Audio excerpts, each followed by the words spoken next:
registering and showing an interest in our New York State budget for 2021. Again, the protocols here are you're going to be listening.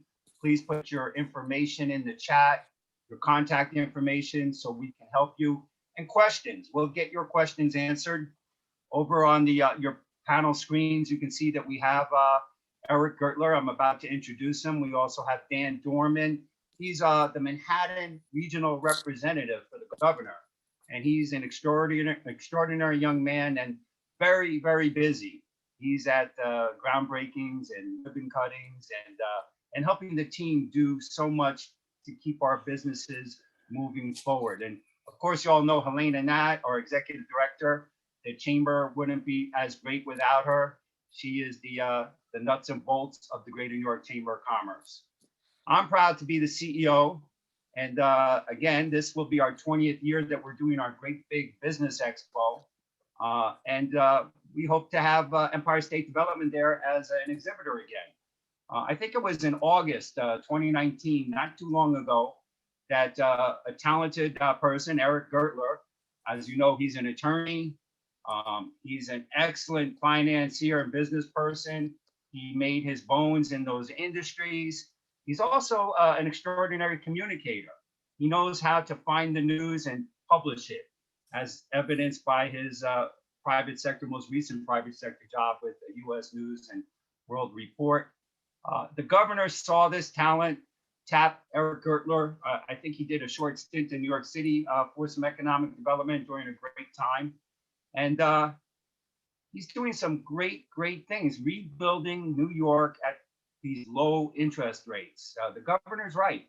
We need to do great programs and move our state forward, because we know that no matter what is thrown in front of us, we conquer it and we turn it into something that's good and creates jobs. Empire State Development's all about that. Tax incentives to help you create jobs, creating jobs, fighting for tourism, which is a big part of our jobs. But again, we have the chairman, the president and CEO of Empire State Development, Eric Gertler, to tell you more about that. Eric? Right. Take it away. Mark, thank you for that kind introduction. I spent my career trying to lower expectations, not enhance them. So, I'll, as they say, if you don't have expectations, you can't be disappointed. But I'll try and live up to that wonderful introduction. Thank you for recognizing the extraordinary work of Dan Dornbaum. I've been with him at many openings, not for a while, but you're right. Dan does do extraordinary work, and it's great to have him and his help in Manhattan. And Mark, Helena, thank you for all you do. With the chamber. As Mark said, I talked to you in my role and capacity as president and CEO of Empire State Development. But I've spent my career in the private sector, and I understand what it's like and what it means to run a small business.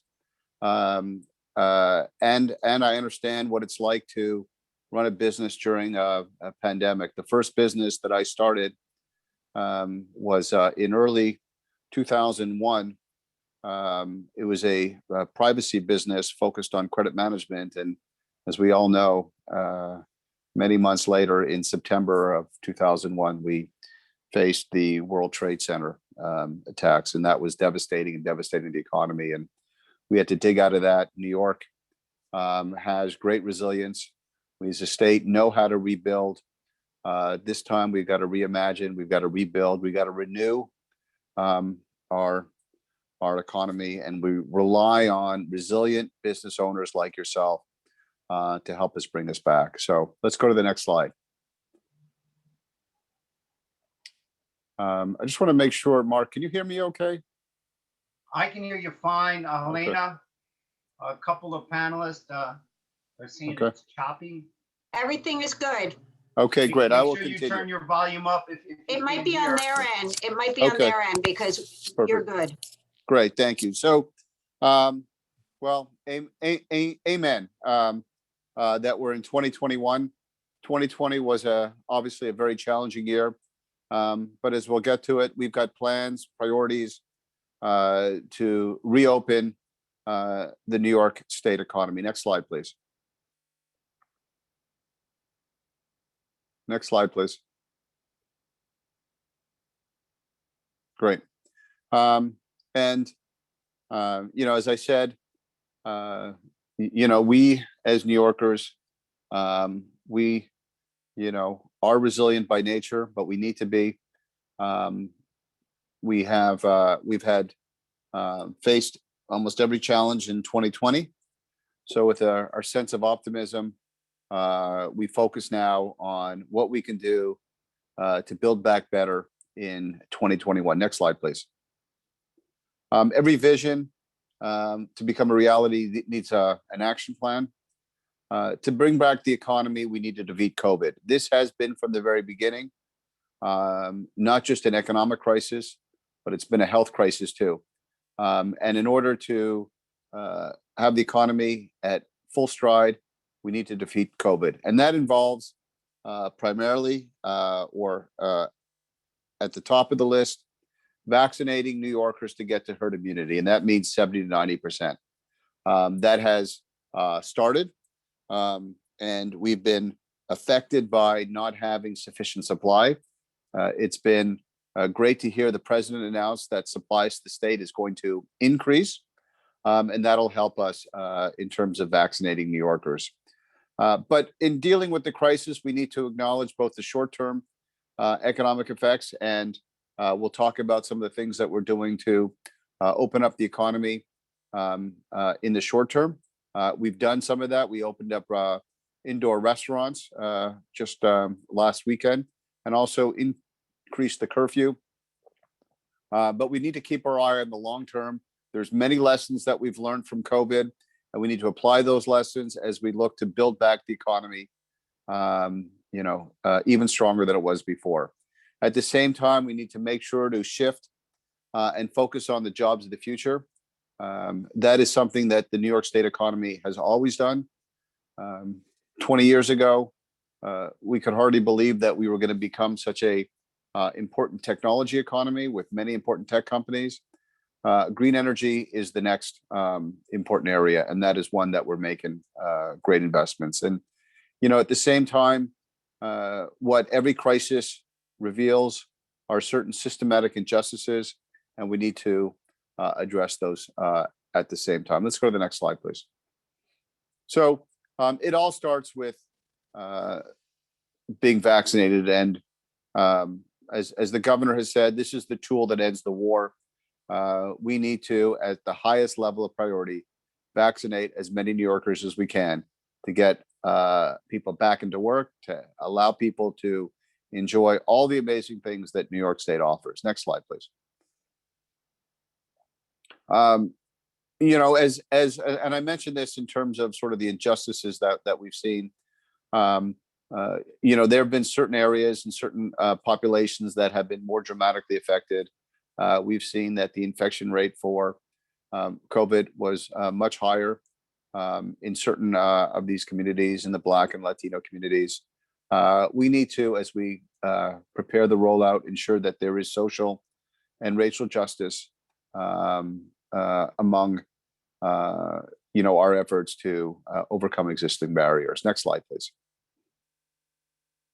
One of the areas where Empire State Development spent a lot of time and devoted a lot of efforts in 2020 was helping manufacturers in New York City and New York State retools to be able to provide PPE, to provide the important protective equipment to help essential workers on the front line.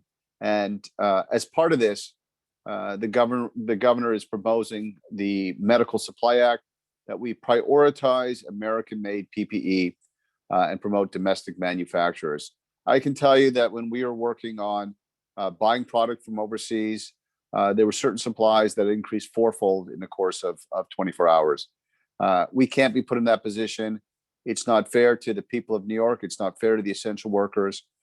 We need to make sure that we can buy that capacity domestically and preferably in New York State. Next slide, please. As I mentioned, ESD has worked with companies around the state to produce PPE, to produce face shields, to produce N95 masks, to produce surgical masks. This is critical work. In New York City alone, we're working with 12 companies. Next slide, please. So let's talk about the budget. As you can imagine, you're all business people. If businesses are closed, we cannot, as a government, generate the same type of revenue that we've been able to in the past. This invariably leads to a deficit. These deficits are ones that, as a state, we can't manage that alone, and this is something that we are expecting Washington to cover the cost of COVID. We were ground zero in the battle. We led the initial efforts, and as the governor said, this is now on Washington to help support the efforts of New Yorkers. Next slide, please. So in constructing our budget, the budget director, the very talented Robert Mojica, has put together two options. One is what we view as a worst case scenario, where we only receive $6 billion. And the second is what we view as fair funding, where we receive $15 billion. For those of you that are following sort of the national news, the president now has put forward, as part of his stimulus package, a line item where state and local governments will receive monies. This has not been the case under the previous administration. Now it's a question of how much money we get, as opposed to whether we'll get money. Next slide, please. So again, depending upon how much money we get, that affects how we run our budget outlays. Clearly, when we have more money under the fair funding scenario, it allows us to be investing in healthcare, in affordable housing, education, childcare, and the like, as opposed to in a more dramatic situation, the worst case scenario, where we're making dramatic cuts to schools and healthcare and social services, all of which have a severe impact and a deleterious effect on the future of the state and on New Yorkers. Next slide, please. So, in addition, we've been doubly handicapped because we've had the SALT cap that has really meant that New Yorkers have been double taxed. It has cost New Yorkers $30 billion over 3 years. It's really hurt every part of New York State with higher taxes. Next slide, please. And as you can see from this slide, if we just take New York City, since 2017, when this was implemented, over 500,000 New York City filers have been affected. It's about $2,600 per household. And as you know, what this has done is eliminated the ability to deduct state and local taxes, and it's capped that amount. So, this has hit New York State harder than other states, and we're looking for this to be repealed. Next slide, please. So when we face a crisis, very often you think about, other means by which we can fund our economy. One of the governor's ideas is to legalize adult use cannabis. We know this will create tens of thousands of jobs, and it will generate hundreds of millions of dollars in new taxes annually. Next slide, please.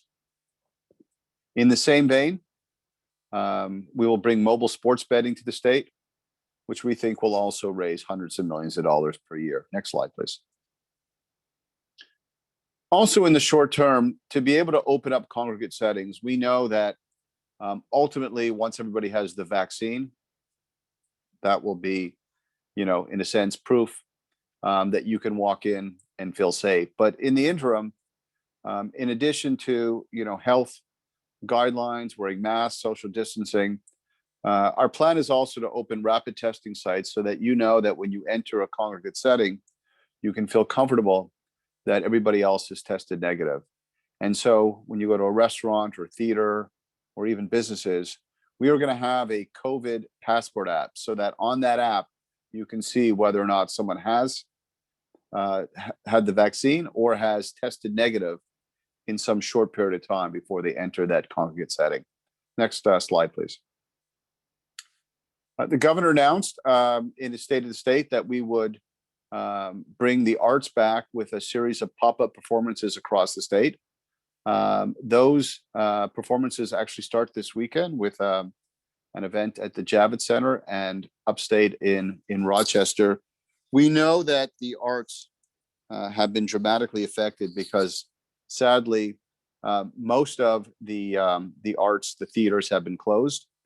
And so as an economic, as part of sort of the overall economy, we've seen the detrimental effect of that. But even on par with that, New York State has been a state of culture. There are so many things that we love to do. It's part, and art and culture is part of the soul and spirit of New Yorkers. And these pop-up performances will help to start and give us a sense of how to open up these arts, but also bring back some of that spirit that doesn't exist anywhere but in New York State. Next slide, please.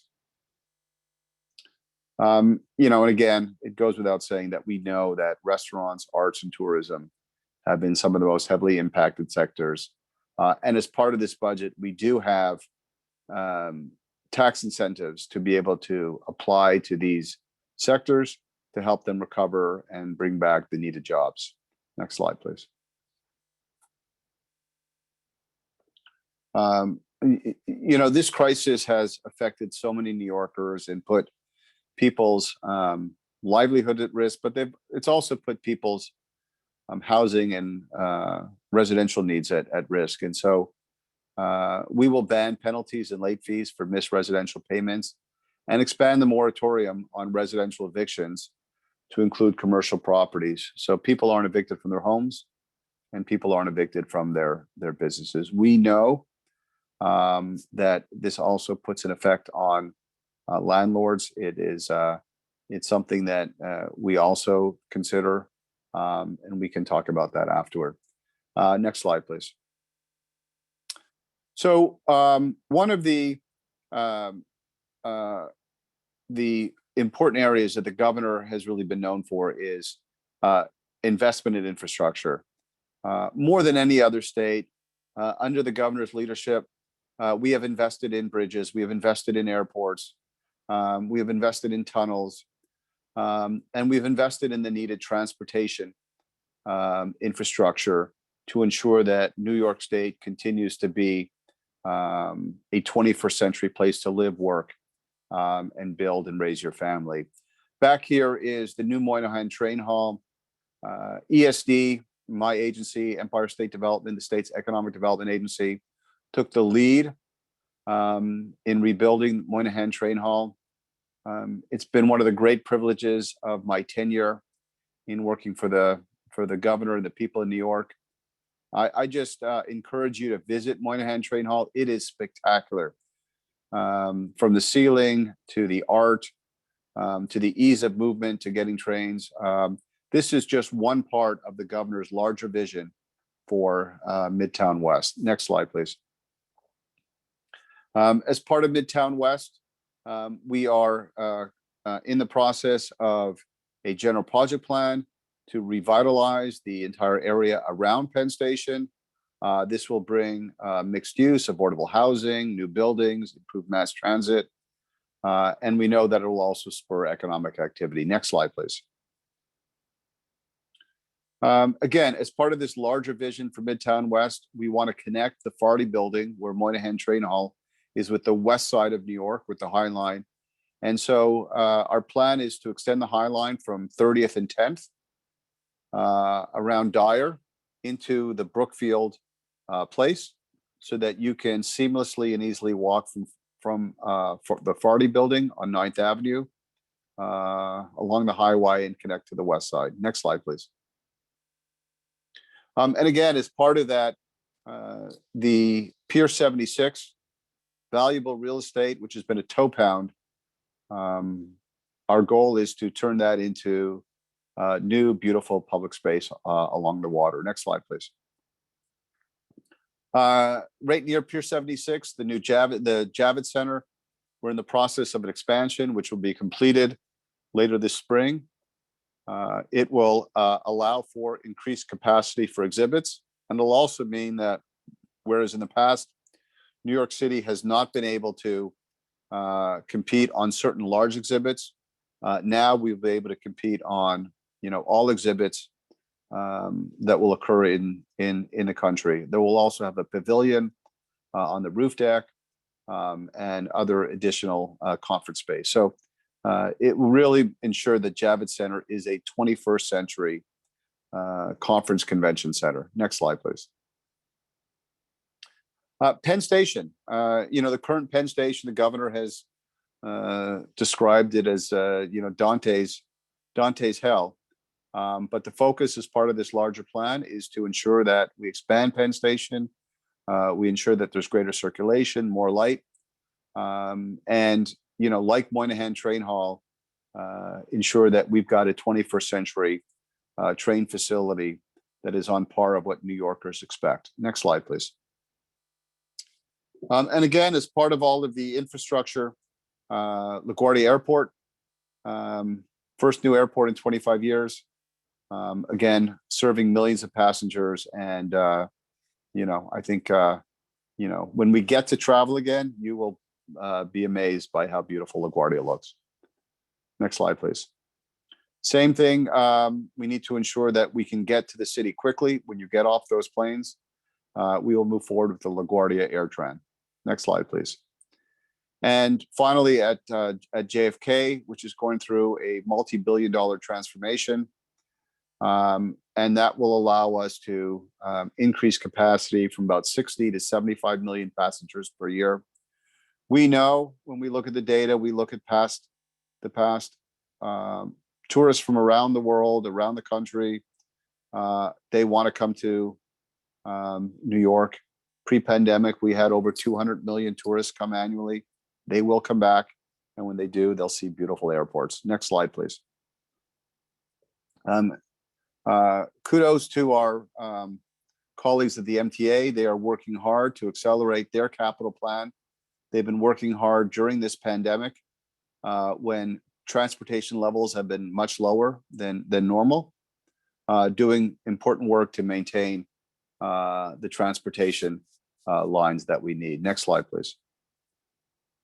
And again, as part of the request and the support from the federal government, we will extend the 2nd Avenue subway to 125th Street. Next slide, please. Also, we plan to expand the Van Wyck Expressway to ease congestion so you can get to those beautiful airports faster. Next slide, please. Same thing with the final phase of the Key Garden interchange, which will be finished next year. Next slide, please. These next slides, I'll run through them very quickly, but the goal is we know that the world is turning to a green energy economy. The governor has been leading the way with significant investments in green energy. There's been an increased investment that he announced during the State of the State. We intend to make large investments to ensure thousands of watts of clean energy. And so this is just one very important way that we are investing into jobs of the future. Next slide, please. As part of this program, public-private partnership, investments in solar, wind, and other hydroelectric energy around the state. Next slide. Large windshore program off of Long Island. Next slide. As part of this, we're going to create manufacturing jobs by building a lot of the infrastructure that's needed at the ports before they head off to those locations offshore. Next slide, please. As you can see, in order to have a clean energy, we need to, and bringing it from upstate to downstate, we will create a transmission superhighway And some of that clean energy will come from Canada through pipelines that we're creating through the state. Next slide, please. And, in the last year, we have learned so much by this crisis and many ways that we can improve New York, get New Yorkers back to work in smarter ways and address the underlying inequities. We will have a commission to study the future of New York under the Wagner School, or led by the Wagner School of NYU, their public policy school. Next slide, please. Just one thing, we know that the internet more than ever is important. We're doing this meeting on Zoom. A year ago, we met in person. What a difference a year makes. Now everybody is doing dozens of Zoom calls every week. We need to make sure that we've got broadband at an affordable level for all low-income families to be able to participate in this new world. Next slide, please. And lastly, I just have to say that I know personally, we know as a government that this last year has been challenging. It's been challenging on so many levels, on a personal level, on a family, business, societal. It's tough. Thankfully, we hope that we see the light at the end of the tunnel with increased vaccinations. But the great thing is that we know that when things are at their worst, New Yorkers shine, they show their best, and it's about character. And that gives us the renewed sense of optimism that New York State will come back. We will build back better than ever, and we will rebuild and reimagine this economy and our lives in New York State. So we can go to the next slide, but I'm happy to take some questions. I think I have about 15 minutes or so this morning. So Mark, back to you. Thank you. Eric, thank you. And again, so proud of the way the presentation's put together. People can understand it. You'll be reading more about it, as Eric knows, and you should all know this budget won't become final to the state Senate and the Assembly get together with the governor, but it's hundreds of billions of dollars. And what's good about it, obviously, is the governor is prepared to understand that we need to cut that percentage down a little bit. I've offered to help with any agency if they need some cutting. But this is a good budget, and it also includes new revenue streams. It's not a naive budget. So one of the questions people have out there is what in particular, is there going to be enough money? Now Eric doesn't have a crystal ball, and my advice to that question would be apply. There's plenty of money. Let's see if you qualify. Don't worry how much money we get, because we have strong advocates here. Eric, how do you feel about, will there be enough money in this, in these programs that come to, so there won't be a burden on the taxpayers? Yeah, well, thank you for that. And as you know, at Empire State Development, there's a lot that we do to support business throughout the state. That is our mission, to grow jobs, to attract businesses to New York State. We have a small business division that focuses on helping on the capital needs for small businesses, but also the technical assistance and helping to make sure that we're helping businesses in their communities. As part of our work over the past year, we've also created a number of loan funds. For example, the New York Forward Loan Fund, which provides low interest loans to small businesses. And then as part of this, as I mentioned, particularly for those industries that have been, hard hit because they've been closed down, we have a fund for restaurants. We have a fund for those in sort of the, tourism, art venues, recreation, and then lastly, a fund to help musical productions and both upstate and downstate get back on. So to your point, Mark, there's lots of different ways that Empire State Development can help your businesses, and I'm sure that Mark, you have Dan's email. If you reach, send any particular businesses or thoughts to Dan, he'll get them to us. And but no question, we are certainly looking to be a partner in helping these small businesses get back. And I'll just say, we know that 98% of the businesses in the state are small businesses. They employ, just north of 50% of New Yorkers. It is a critical part of what we do, so we will be focused on that. Thank you, Eric.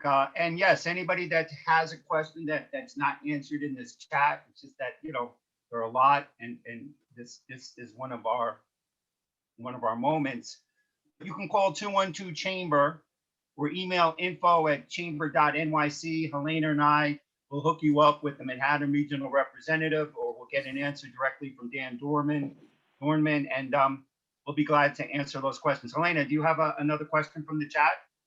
Eric, you answered it about someone asked, how exactly is the 30 million tax credit be implemented for restaurants? I know that they have the shuttered venue, new proposed PPP, which they're working it out right now. However, they haven't implemented it for the restaurants to access that money. So can you answer? So sure. So there is and again, to Mark's point, this is being worked out in the budget negotiations, which should be complete by April 1st, so in 6 weeks. But we put aside a $50 million fund that restaurants can apply to. It's a series of tax credits, $5,000 for each sort of net new job, in terms of there's a look back, so that you're increasing and adding people.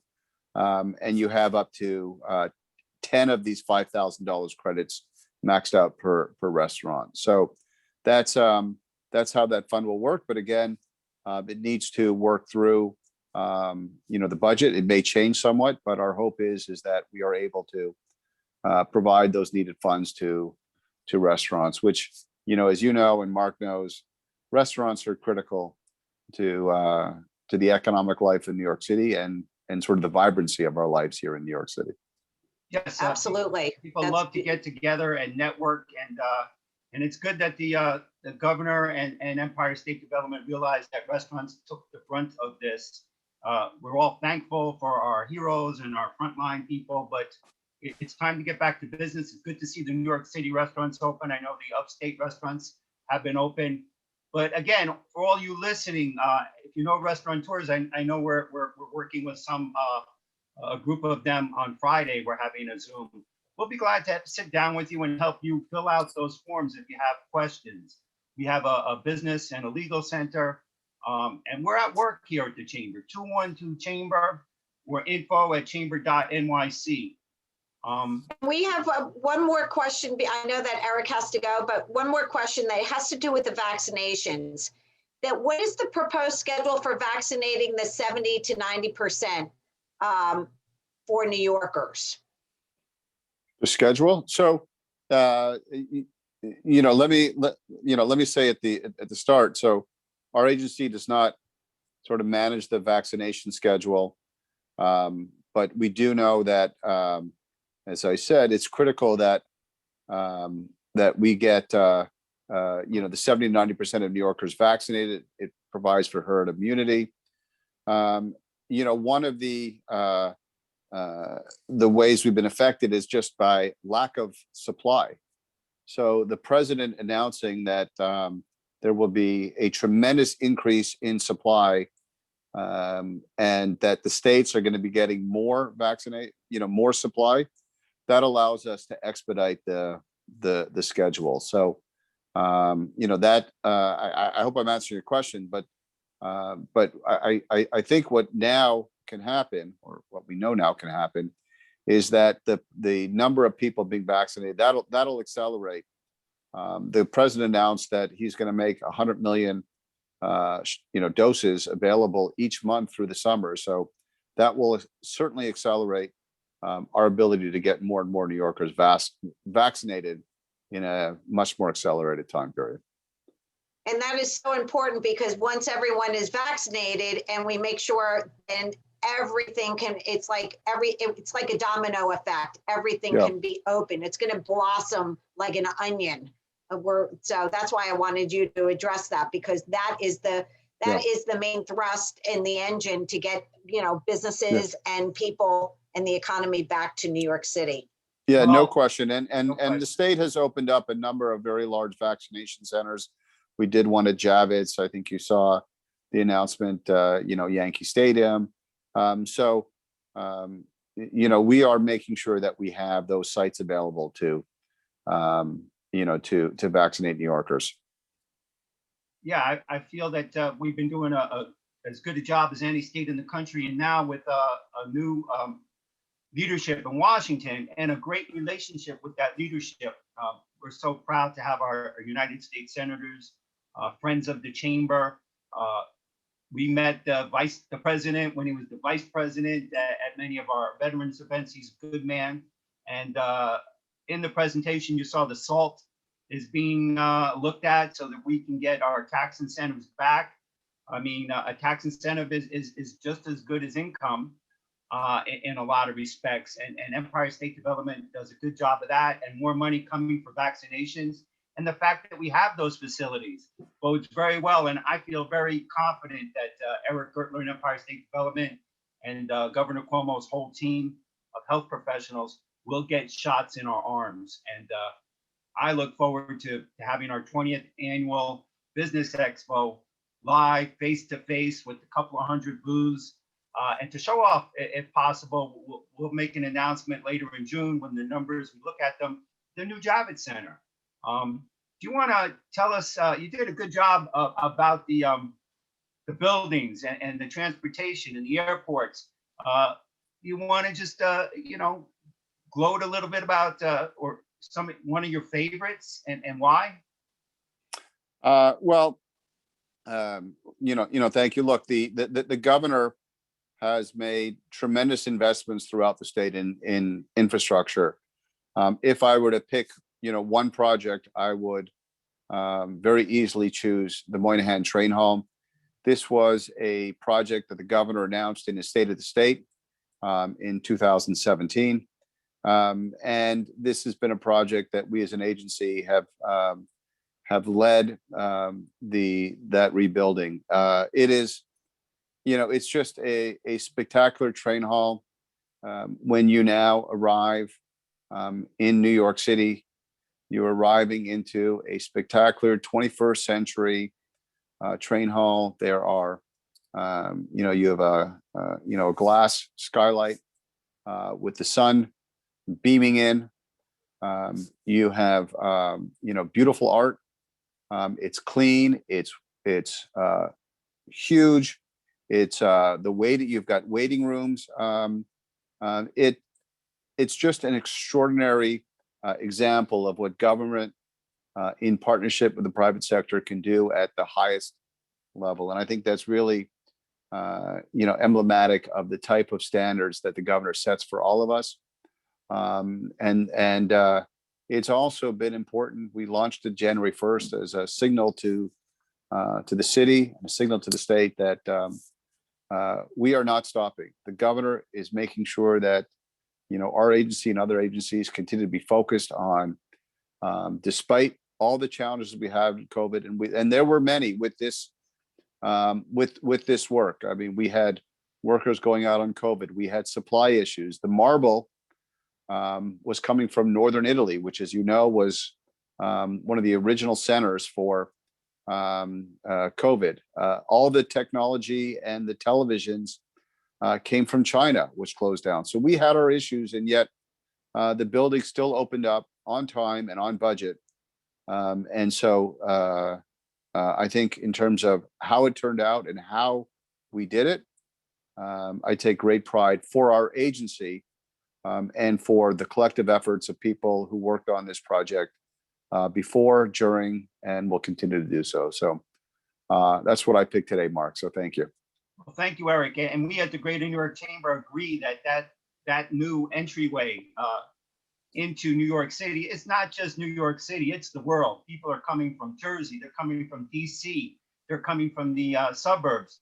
they're coming to and we're making a bold statement that Yes. we will forever upward.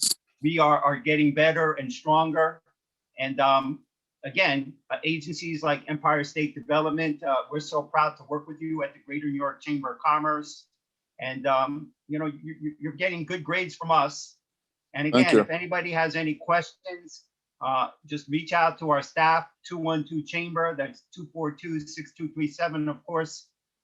One little thing about Eric, Eric, I know that you were very involved with the .NYC rollout. I was.